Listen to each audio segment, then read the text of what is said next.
dont elle n'est pas parent. Alors, la Cour de cassation n'a pas accepté qu'il y ait des effets juridiques de ce type de procréation. Il y a eu une décision, en fait, sur cette... Il y a eu des décisions contradictoires et finalement, effectivement, pour le moment, ce n'est pas reconnu. Mais au niveau des droits sociaux, c'est très complexe parce qu'effectivement, l'enfant est bien là. Hein. Et il y a la deuxième méthode qui est l'insémination, la fécondation in vitro pour des hommes avec éventuellement des mères porteuses aussi à l'étranger. C'est illégal, mais on commence à le voir. Et puis il y a des bricolages qui sont faits avec des seringues. Enfin, je passe les détails. Parfois entre des personnes qui ont ce désir, mais qui au fond sont prêts à transgresser du fait de leur souffrance, sans doute, une sorte d'anesthésie des consciences qui est liée au désir, hein, et quand le désir se fait totalitaire, c'est extrêmement important qu'on puisse le frustrer. Sinon, voilà des enfants qui sont arrivés avec déjà une programmation de garde alternée entre un père et une mère, je dirais même pire, entre 4 personnes, 2 coparents, entre guillemets. Et ça, c'est vraiment une atteinte aux droits de l'enfant. Donc c'est là qu'est le souci, je pense. Les droits de l'enfant, nous allons en parler évidemment avec Béatrice, mais vous avez prononcé des mots qui me semblent importants. Désir totalitaire. Or, on entend les partisans du statut du beau-parent, ou de ce que l'on appelle aujourd'hui l'homoparentalité, dire que précisément l'ultime liberté, en quelque sorte, alors pour certains c'est l'euthanasie, mais c'est autre chose, c'est un autre sujet, mais que l'ultime liberté, ce serait précisément de nier les sexes et de pouvoir transgresser en quelque sorte la nature. Donc est-ce que vous dites au contraire, quand on transgresse sur la nature ou quand on fonde un projet simplement sur son seul désir, il peut revêtir un caractère totalitaire? Tout à fait. Je crois qu'il faut aussi voir les mobiles psychologiques qu'il y a derrière. J'aime bien la phrase de Maurice Zundel qui dit que l'homme, elle est un peu compliquée, mais a une tendance anthropomorphique à donner à la vérité son propre visage. Donc voilà, nous sommes capables, et c'est un risque qu'il faut vraiment mesurer à chaque fois, de transformer la réalité, et donc la nature, d'avoir une conception déviée de la nature, lorsque ça arrange ce qu'il y a parfois en nous de blessés ou d'abîmés.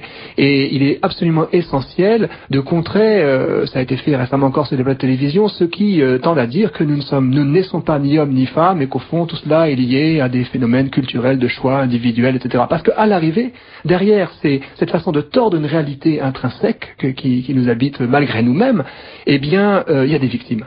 Hein. Et effectivement, à force de prétendre que les adultes sont capables de choisir ce qu'ils veulent, eh bien à l'arrivée, ce sont les enfants qui vont être victimes de cela. Et effectivement, vous avez raison de dire que la réalité, la nature, qui ne ment pas, doit y consentir, même si c'est parfois douloureux, plutôt que de la tordre au risque de faire des victimes, qui aujourd'hui sont sans visage et sans voix d'une certaine manière, mais qui à un moment donné, dans un réveil social, dans 20, 30 ou 40 ans, pourront dire j'ai été victime de bricolage. Parce qu'on parle effectivement de mineurs. Mais donc là, vous dites les enfants risquent d'en souffrir. Au contraire, les partisans du statut du beau-parent disent mais nous faisons ça dans l'intérêt de l'enfant pour qu'il ait des droits, pour que les parents aient des droits et pour que l'enfant soit mieux éduqué. Béatrice, que répondez-vous là encore, on est dans le mensonge puisqu'il existe déjà une loi, mais Aude Mirkovic que je connais particulièrement bien parce qu'en fait elle fait partie, elle a aussi une association mère, si on peut dire, dans ce collectif. Que nous aurons au bout du fil. Et voilà, que nous aurons au bout du fil, le dira beaucoup mieux que moi, mais en fait, il existe déjà une loi du 4 mars 2002 sur la coparentalité qui règle déjà les problèmes qui peuvent se poser dans des familles qui sont des familles recomposées.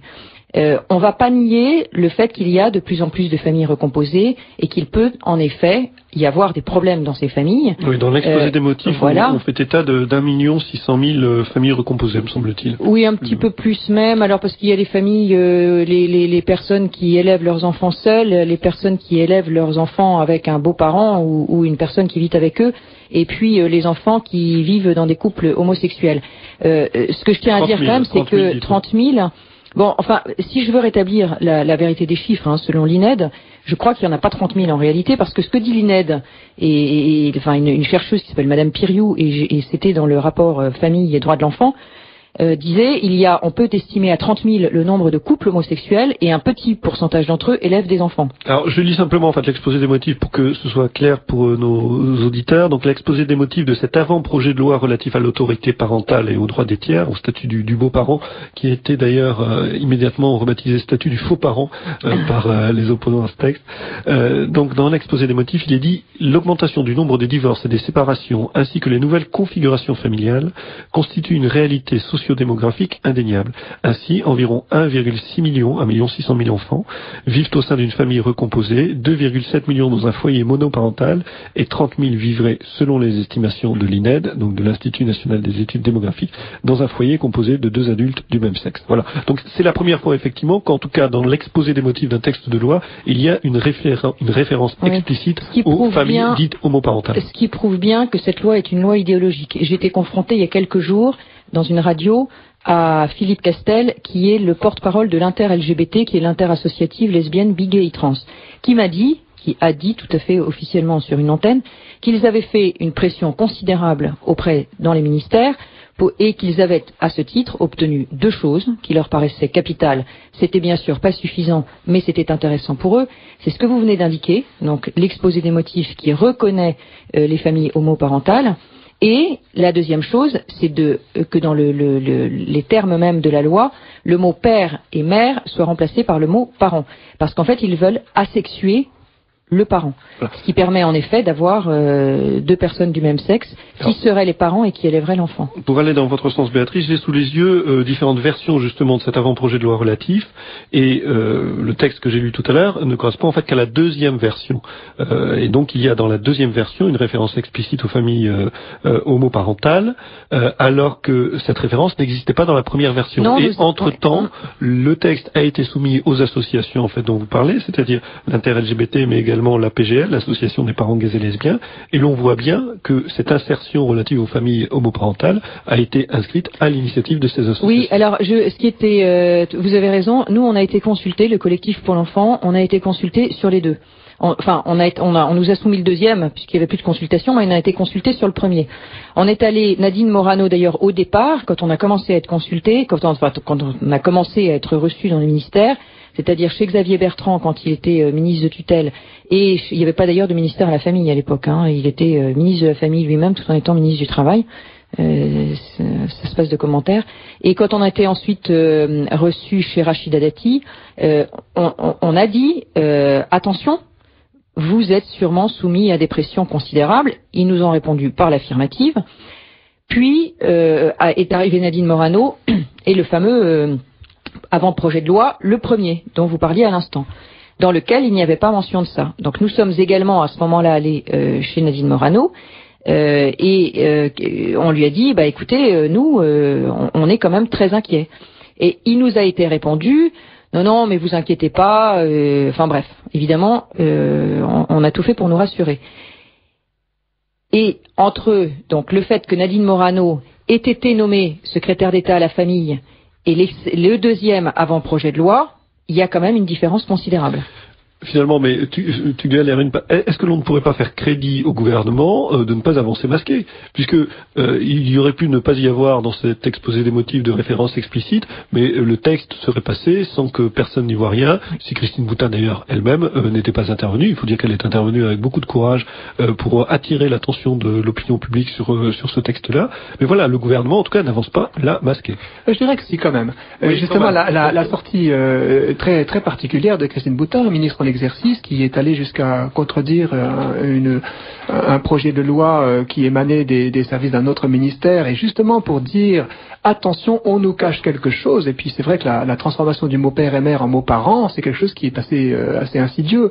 Et par ailleurs, le fait que ce soit juste dans l'exposé des motifs, que les terminologies qui pourraient paraître les plus explicites n'apparaissent pas dans le projet de loi, je crois quand même qu'il y avait la volonté d'avancer, entre guillemets, sans forcément ouvrir le débat. Et donc je pense que de ce point de vue, l'intervention de Christine Boutin a été extrêmement, de manière emblématique, forte, parce que ça a permis qu'il y ait justement qu'on démasque une intention qui demeurait cachée, parce que le gouvernement, conscient qu'il y a des groupes de pression de cette manière d'un côté ou de l'autre, en tout cas pour ceux qui ont inspiré ce projet de loi, voulait avancer sans qu'il y ait trop de débats et pour ménager au fond la chèvre et le chou. Il y a une sorte de pression des deux côtés, et puis il y a une sorte d'émotion très très forte, d'émotion affective qui essaie de faire croire qu'il y a des victimes et que les victimes sont ceux qui seraient privés d'enfants, sans voir que les victimes sont justement peut-être les enfants qu'on veut instrumentaliser. Béatrice, sur cet aspect-là. Oui, je pense qu'en fait, je suis tout à fait d'accord avec Tudual. Je pense que le gouvernement a été débordé par les associations gays.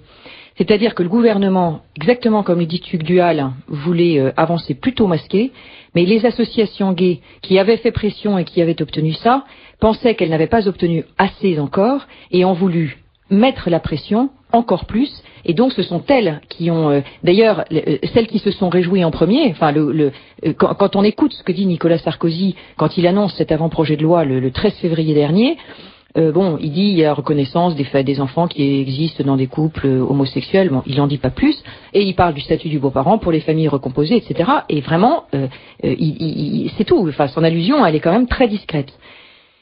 Et le lendemain, on a l'inter-LGBT qui fait une déclaration fracassante en disant ça y est, on arrive à l'adoption des enfants par les couples homosexuels. Je pense que le gouvernement a été très vite ennuyé par cette déclaration justement, et que Xavier Bertrand a pris la parole très peu de temps après pour dire non, ça n'a absolument rien à voir, que les gens ne s'inquiètent pas, nous avons décidé que nous étions contre l'adoption des enfants par les couples homosexuels. Donc ils ont essayé de faire marche arrière, mais en fait ils ont été débordés par les associations gays qui, elles, ont décidé de communiquer précisément sur ce thème. Donc les choses sont sues, ce qui est certain, c'est qu'il y a une